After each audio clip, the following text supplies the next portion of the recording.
can't do a screen share, so I can't. So if I get, they let me buzz that out. They let me buzz that out later. Mute it out.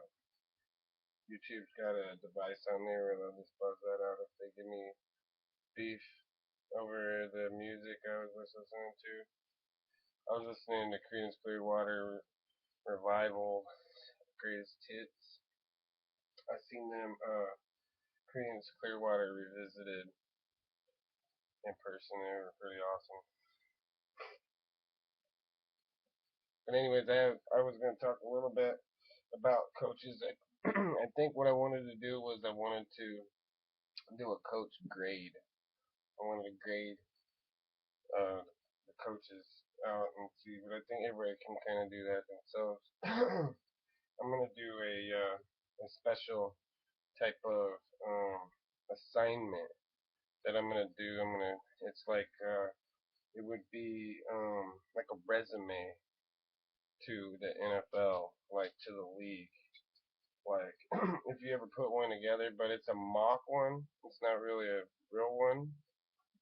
In a sense, like um, I don't know how serious um, anybody would take me, but it's just like I said, it's a mock-up. It's not to take serious. I just wanted to go when I did coaches. I was gonna do a special on them. So now I just was gonna talk a little bit about jerseys.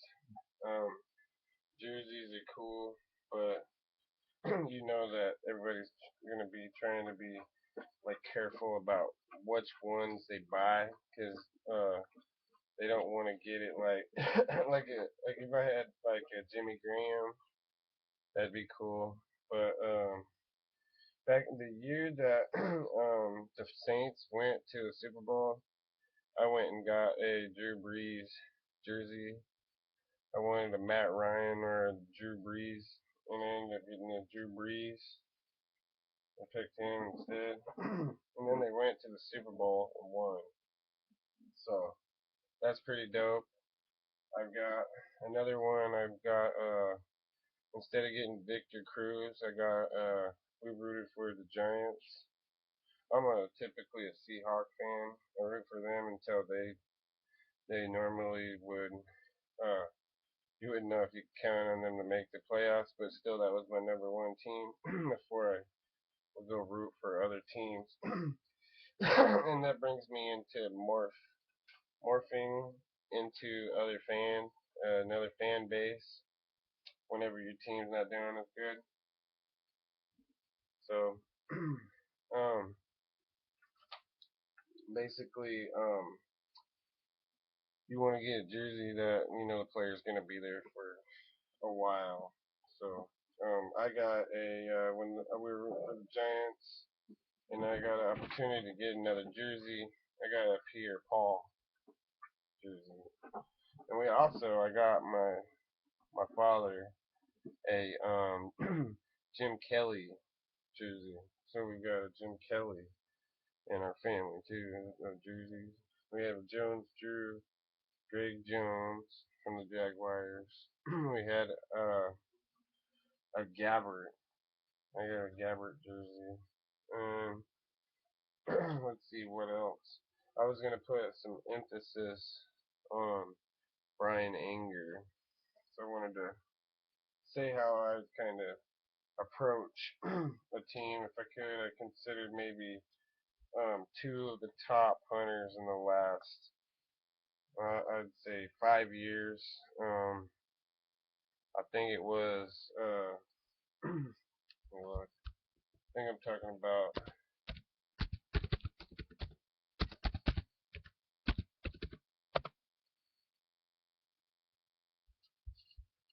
is it, Graham, the Gano, I don't think so. 2009, he played Florida State University. It's not him. It's a guy who came out. basically in Brian Ingram's class. I think that they're not bad. They have potential, is what I mean to say. They have potential to be probably special assignment kickers that can come out there and brutalize teams from where they place the ball when they punt. So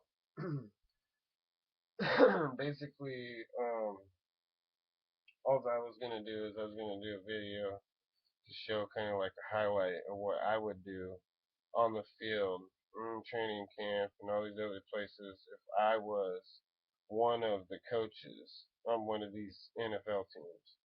So that's a different, complete segment altogether. It's going to be, um, like I said, a special task, a special assignment that I'll do.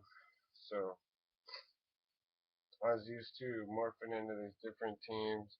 I couldn't count on the Jaguars for a long time here too, so it was pretty ridiculous. But still, like I said, my team that I would make an excuse for was the Seahawks. So I'm glad that they got a Super Bowl, and I would have to root for them to be in it. And now I see that they put themselves at possibly maybe the first slot with that Jimmy Graham move. It shocked everybody. So everybody that watches football or NFL players that play football that are in depth in the game and know it very well know that that was a very very revealing thing, that move that their general manager for the Seahawks made with the New Orleans Saints. That was incredible. So I'd be happy to have one of his jerseys from there. But like I said, I have a Drew Brees, and I'd trade somebody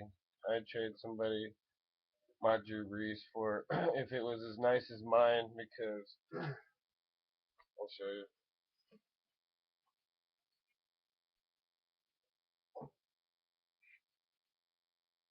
Yeah. it's a it's a just what you'd say, you know, but I've taken care of it since I've had it. I haven't, whenever I wash it, I don't dry it.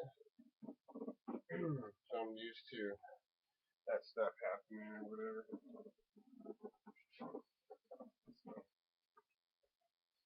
That's why most of my jerseys don't fade out. This jersey right here was one that obviously I dried it in the dryer before I learned my lesson about it, I guess. And so it had happened, or I didn't care. I just went and dried it anyways. So what I wanted to talk to was about the schedule um, in the playoffs. If we have two teams that were 7-9, right? 7-19. So they play 16 games. We have two teams that are under 500 now. The Seahawks are one. Speaking of the Saints, they beat the Saints, but Carolina, they gave a pretty good fight, but you could tell they were pretty worn out by that time.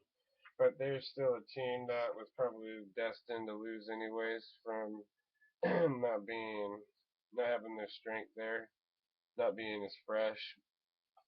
Um, so I stressed to the Seahawks because of how far away they were from everybody else a long time ago, that they really needed that home field advantage, just because it doesn't really matter. Pete Carroll was right, because like the Giants did it the two times they won. They didn't worry about, you know, they couldn't at that point worry about having home field advantage or not. They just went out and kicked some butt and played good, and were able to not get their team decimated. So they weren't plagued with as many injuries, and were able to sustain their team as long as they did until they got to the big game. So Giants are applaud them for that. Pretty remarkable. So that might be one other reason, maybe why I could say it's not my reason, but I could say it kind of gives credence why I don't think you should change the playoffs, even no matter what any of these divisions wind up looking like at the end, if they're under 500 or not, or at 500. Don't change the playoffs because they have to have one of those teams represent their division. So it would kind of be screwing the whole thing up. Anyways, like I said, and if they went and won the thing, then that would be all too impressive. Anyways, so um, I was just kind of trying to put my 2 cents in and say I don't want them to to change the playoffs like that. I think that it's too much manipulation.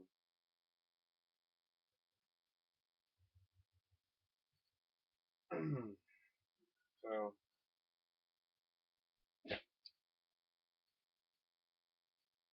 I don't I don't really know what else to say. I know that they haven't heard much from Pierre Paul lately. Let's go see.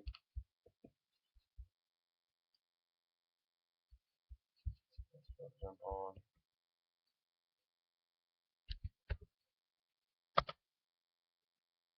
NFL. Is this from 22 team? It says social media was used widely this week by Evans Taylor, an undrafted running back out of Central Missouri who signed with the Chiefs after courting the team on Twitter. That's cool. Settlement talks for Brady Goodell scheduled for August 12th. QB, yeah, Wilson signs 87.6 million extension. Wagner can't keep everyone. Cam holding out. Oh, Cam Chancellor's holding out. Bennett unhappy. That's insane because I was I was gonna say a long time ago. I don't know which one of these guys out of the Legion of Boom was trying to say it. Maybe on one of these videos actually, but I didn't know how to come out and say it. But I was thinking that um yeah, maybe they might let Cam Chancellor go. I'm not sure, but there's gonna be some rebuilding. I thought for sure.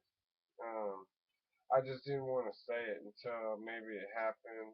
You know, you come out and you're all like, yeah, I got some news, you know. Well, all my news I come up with is all just, a lot of it's insight of what I think or feel.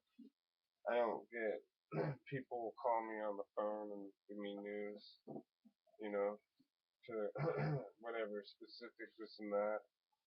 But, yeah,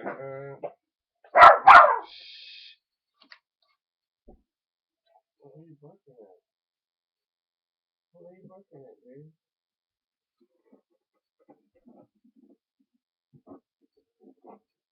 Pedro. Pedro. Pedro. Pedro. That's blue.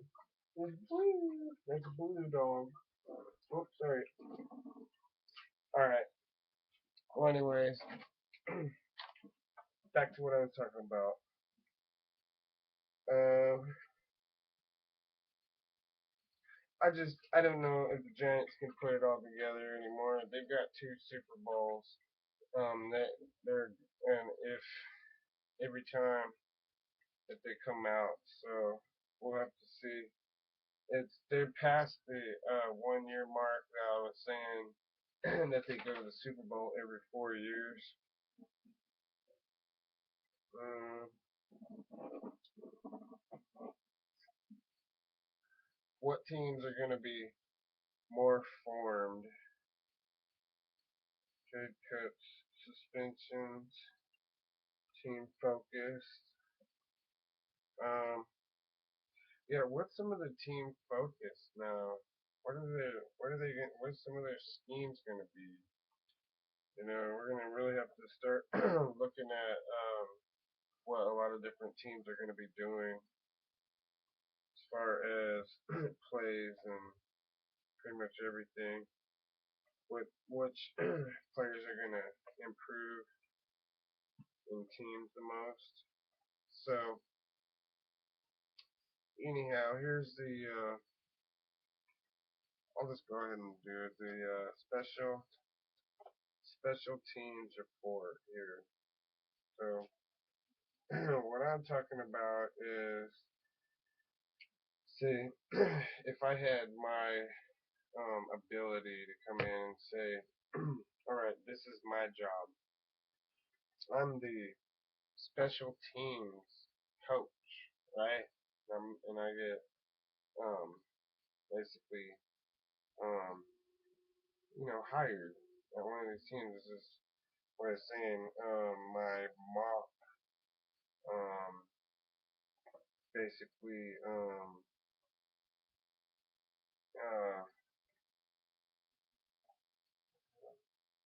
it's my resume.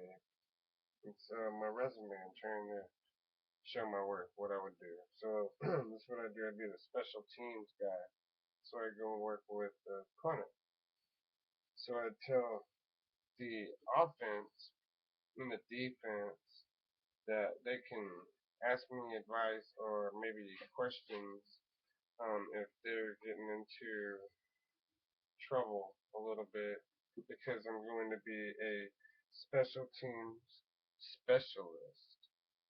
So whenever you need a special play or something, come up with something crazy, then they're going to come and get one of my plays that I'll have ready for them at any time. So basically on punts, my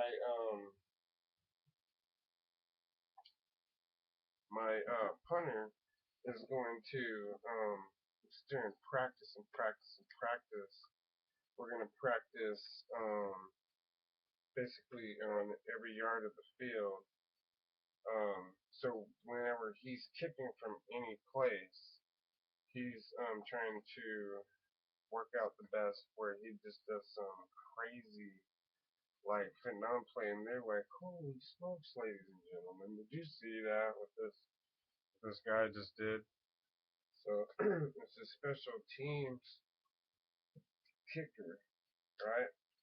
And he kicks the ball well. He kicks it all like on the tip of it, um, like whatever. However, he's got to figure. He's got to know he's the specialist. So I would more the special teams punter in particular, into uh, punt specialist, a specialist.